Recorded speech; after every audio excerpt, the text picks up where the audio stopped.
Meus queridos irmãos, que a doce paz de Jesus seja a nossa mola mestra durante todos os segundos, os milésimos de segundo de nossa vida. Mais um momento com Mãe Maria, mais um momento de paz. Vamos pegar a nossa água para que possa ser fluidificada no final do momento de paz. E também estarmos em oração, em vibrações de luz, de amor, por todos os nossos irmãos que necessitem desse milagre, que só através da oração nós conseguiremos enviar e ter. Vamos fazer a leitura de uma mensagem do Emmanuel, psicografada pelo Chico Xavier, do livro Fonte Viva. É a mensagem 22. O título da mensagem é A Retribuição. Pedro disse-lhe: e nós, que deixamos tudo e te seguimos, que receberemos? Está em Mateus, capítulo 19, versículo 27. A pergunta do apóstolo exprime a atitude de muitos corações nos tempos religiosos. Consagra-se o homem a determinado círculo de fé e clama de imediato: que receberei? A resposta, porém, se derrama silenciosa por meio da própria vida. Quem recebe o grão maduro após a colheita? O triturador que o ajuda a purificar-se. Que prêmio se reserva à farinha alva e nobre? O fermento que a transforma para utilidade geral. Que privilégio caracteriza o pão depois do forno? A graça de servir. Não se formam cristãos para adornos vivos do mundo, e sim para a ação regeneradora, santificante da existência. Outrora, os servidores da realeza humana recebiam o espólio dos vencidos e, com eles, se rodeavam de gratificações de natureza física, com as quais abreviavam a própria morte. Em Cristo, contudo, o quadro é diverso.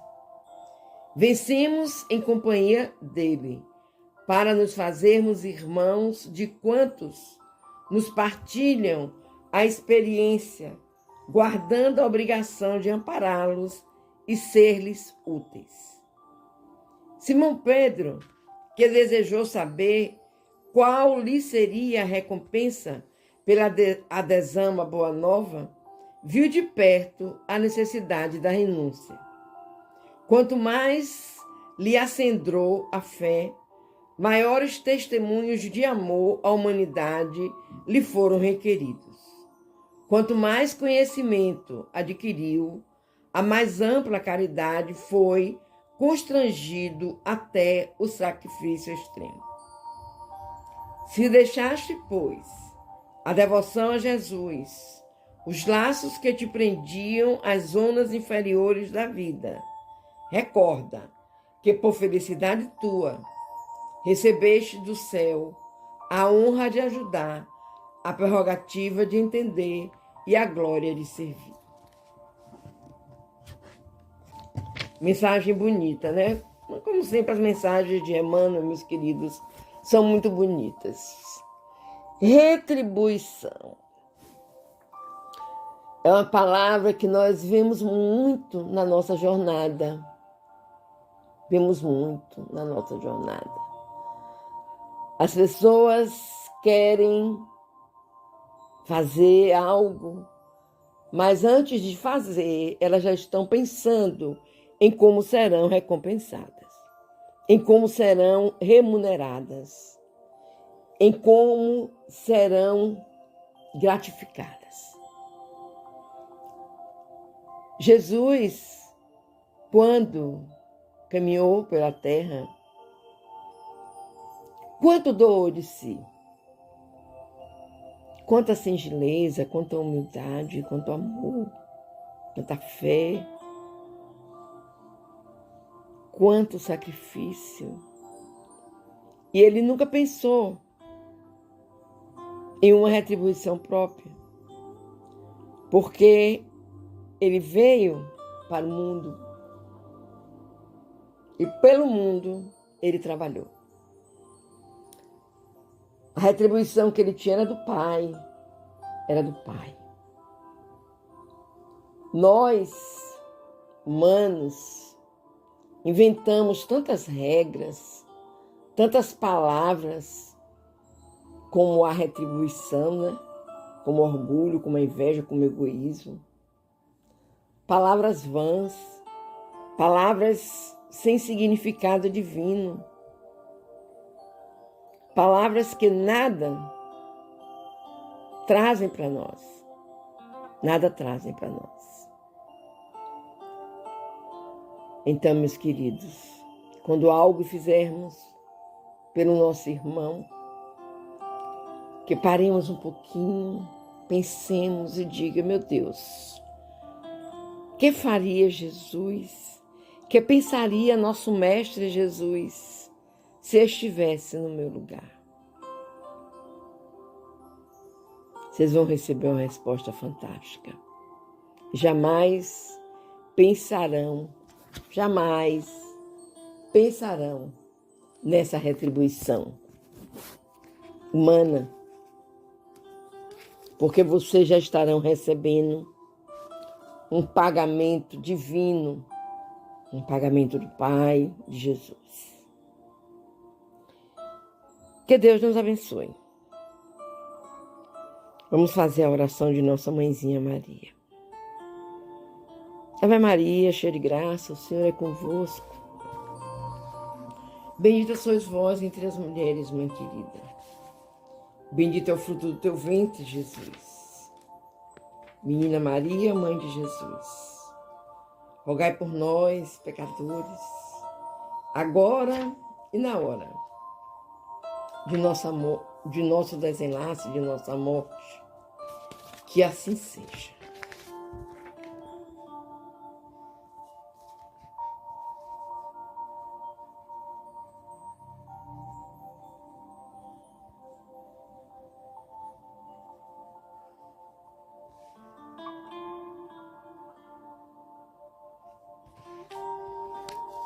Meus queridos irmãos, mais um momento de paz. Que realmente seja um momento repleto de paz para os nossos espíritos. E que nós possamos viajar dentro do livro O Céu e o Inferno, de Kardec, para entendermos tudo que é divino. Estamos lendo o capítulo 4 do livro O Céu e o Inferno, de Allan Kardec, e vamos terminar hoje o item O Inferno. Iremos ler o item 13. O autor acompanha esse quadro das seguintes reflexões, cujo alcance procuraremos cada qual compreender. Vamos prestar atenção, meus queridos. São reflexões de Kardec. A ressurreição dos corpos é um milagre. Mas Deus faz ainda um segundo milagre, dando a esses corpos mortais, já uma vez usados pelas passageiras provas da vida, já uma vez aniquilados, a virtude de substituírem, sem se dissolverem, numa fornalha onde se volatilizariam os próprios metais. Que se diga que a alma é o seu próprio algoz, que Deus não a persegue e apenas a abandona num estado infeliz por ela escolhido.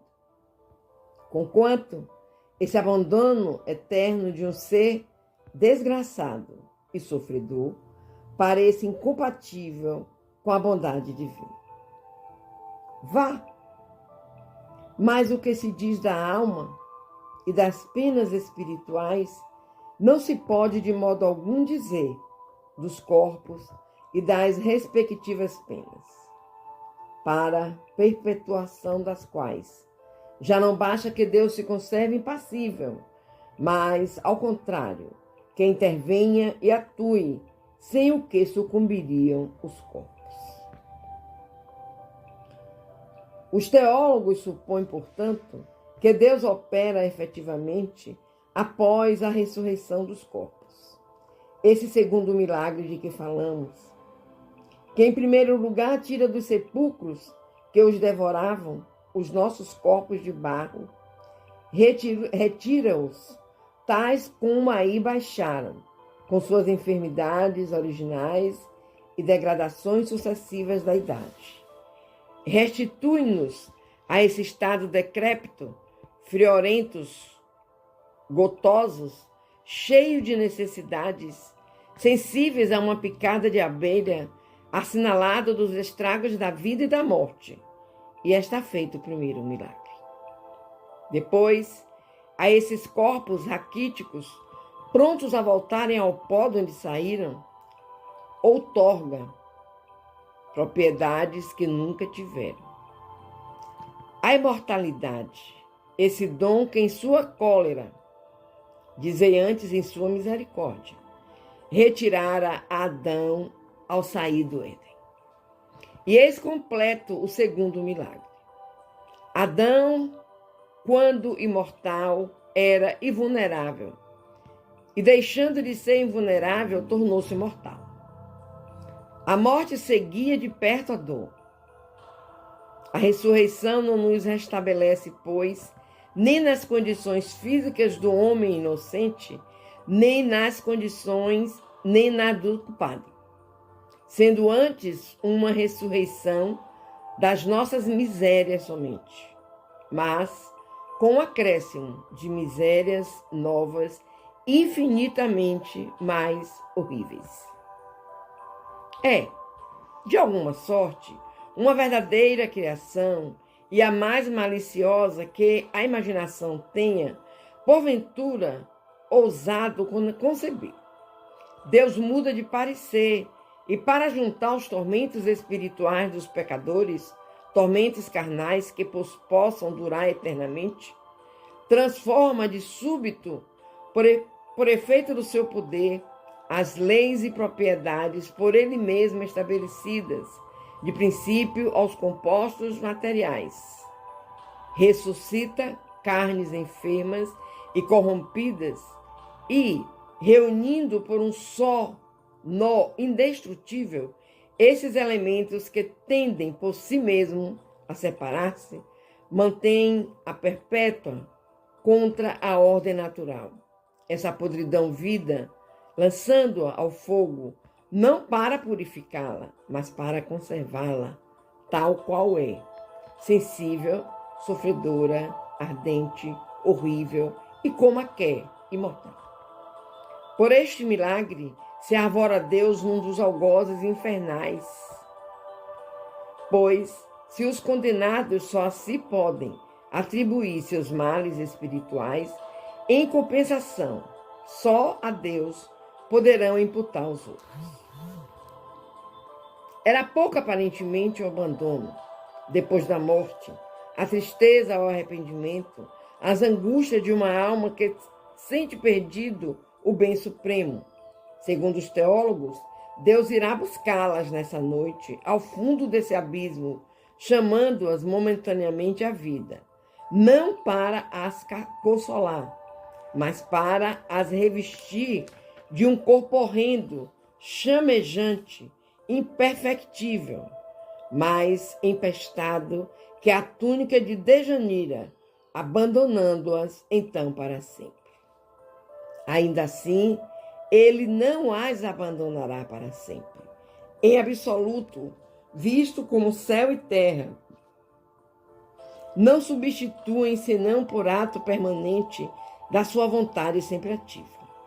Deus terá, portanto, sem cessar, esses condenados à mão para impedir que o fogo se extinga em seus corpos, consumindo-os e querendo que contribuam perenemente por seus perenes suplícios para a edificação dos escolhidos. O item 14. Dissemos, e com razão, que o inferno dos cristãos excedera o dos pagãos. Efetivamente, no Tártaro, vêem-se culpados torturados pelo remorso ante suas vítimas e seus crimes, acabrunhados por aqueles que espezinharam na vida terrestre. Vemos-los fugirem à luz que os penetra, procurando em vão esconderem-se aos olhares que os perseguem. Aí o orgulho é abatido e humilhado, trazendo todos os estigmas do seu passado, punidos pelas próprias faltas, a ponto tal que para alguns basta entregá-los a si mesmo, sem ser preciso aumentar-lhes os castigos. Contudo, são as sombras, isto é, almas com corpos fluídicos, imagem da sua vida terrestre.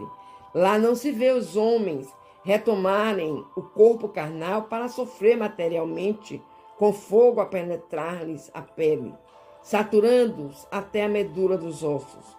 Tampouco se vê o requinte das torturas que constituem o fogo do inferno cristão. Juízes inflexíveis, porém justos, proferem a sentença proporcional ao delito. Ao passo que no império de Satã são todos confundidos nas mesmas torturas, com a materialidade por base e banida toda e qualquer equidade. Incontestavelmente, há hoje, no seio da igreja mesma, muitos homens sensatos que não admitem essas coisas à risca, vendo nelas, antes, simples alegorias cujo sentido convém a interpretar. Estas opiniões, no entanto, são individuais e não fazem lei, continuando a crença no inferno material, com suas consequências a constituir um artigo de fé. Eu ia terminar esse item hoje, mas terminaremos amanhã para que eu faça um comentário geral sobre o chamado inferno pagão, cristão. Faremos um apanhado geral, tá bom? Que Deus nos abençoe e nos preparemos amanhã, quando eu fizer os comentários. Se alguns de vocês tiverem algumas questões, podem colocar nos grupos direcionadas a mim, as questões, ou podem me dizer também o que vocês acharam dessa leitura sobre o capítulo do inferno. No caso, vai ser a partir de segunda-feira, que amanhã teremos o fechamento do inferno, do capítulo sobre o inferno, e iremos comentar, tá certo? Muita paz, meus queridos. Amo todos vocês. E vamos agora fazermos a nossa oração, vamos conversar com o Pai. Pai, cada vez que adentramos em uma leitura da nossa codificação espírita, nós vamos nos aproximando, Pai, de realidades que às vezes nos foram trazidas na infância. E vamos vendo que não era muita fantasia, que não é assim, não é assado. É de uma forma, é de um jeito. E Kardec nos soube trazer a codificação espírita uma explicação lógica para tudo que vemos na nossa jornada terrena e o que devemos prever, esperar para quando desencarnarmos. Obrigado, Pai da vida, Senhor da vida. Obrigado, gratidão. Tenha misericórdia, Pai. Tenha misericórdia da humanidade, dos nossos governantes, dos homens que buscam transformar o sofrimento humano em dinheiro para o bolso. Tenha misericórdia, meu Deus. Abençoa-nos. Que os nossos irmãos que sofrem dos males físicos e espirituais possam encontrar na oração, na água fluidificada, no perdão, no amor, a cura para seus males. São muitas doenças, Pai, que nós temos na atualidade. Tem doenças até que viraram moda. Nós temos hoje a depressão, que eu vou fazer 73 anos, Pai, e eu não conhecia, não. Eu vim conhecer tem pouco tempo. A depressão. A ansiedade. O autismo, que tomou assim uma unidade alarmante. Os problemas psiquiátricos, como a esquizofrenia, a psicopatia, a paranoia. Os irmãos que se acham donos da vida de alguém, cometem o homicídio, o feminicídio, o estupro. Pai, como precisamos da tua misericórdia. Como precisamos do teu amor, daquela fé forte, ferrenha em nossos corações e em nossos espíritos. Que cada irmão desse, Pai, esteja recebendo, conforme o merecimento de cada um, o cuidado necessário para a paz interior. Porque essa paz é que nós precisamos levar para a pátria espiritual. Que os lares se tornem verdadeiros templos de oração. Porque quando um lar reza unido, ora unido, existe uma união geral, Pai. Não há necessidade de nenhum membro desse lar se desgarrar para os vícios, para os crimes, para a violência, para a depressão, para o suicídio. A oração cura, a água fluidificada cura, o amor cura, o perdão, o auto-perdão, o perdão aos nossos inimigos cura. E é preciso, Pai querido, que se busque isso nessa jornada terrena, para que passemos por uma transição planetária mais tranquila. E eu creio nisso, Senhor. Eu creio nisso. Que nossa mãezinha Maria esteja em cada lar, ajudando esses pais, essa família, a se manterem íntegros no amor que Jesus ensinou. Que os nossos irmãos que desgarram também estejam recebendo de Jesus, da espiritualidade, dos nossos benfeitores, o necessário para que eles se soergam, que eles levantem. Cair é uma coisa normal, Pai. Moralmente, não. Pois nós temos um mestre, Jesus, que nos ensinou a moral cristã. Gratidão, Pai. Muita gratidão por tudo, por tudo, por tudo.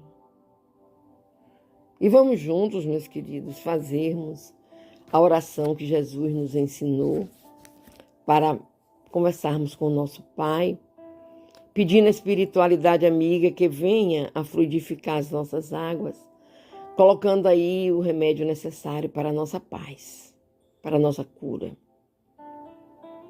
Pai nosso que estás nos céus, santificado seja o teu nome de amor. Venha a nós o teu reino. Seja feita a tua vontade, assim na terra como nos céus. Pão nosso de cada dia nos dai hoje e sempre. Perdoa, Pai querido, as nossas ofensas, assim como nós perdoamos a quem nos tenha ofendido. Não nos deixeis cair em novas perturbações, Pai. Livra-nos de todo mal, pois teu é o poder, o reino, a honra e a glória, meu Pai querido, hoje, amanhã e sempre. Louvado seja, Senhor, louvado seja Jesus, louvada seja a Mãe Maria, que assim seja.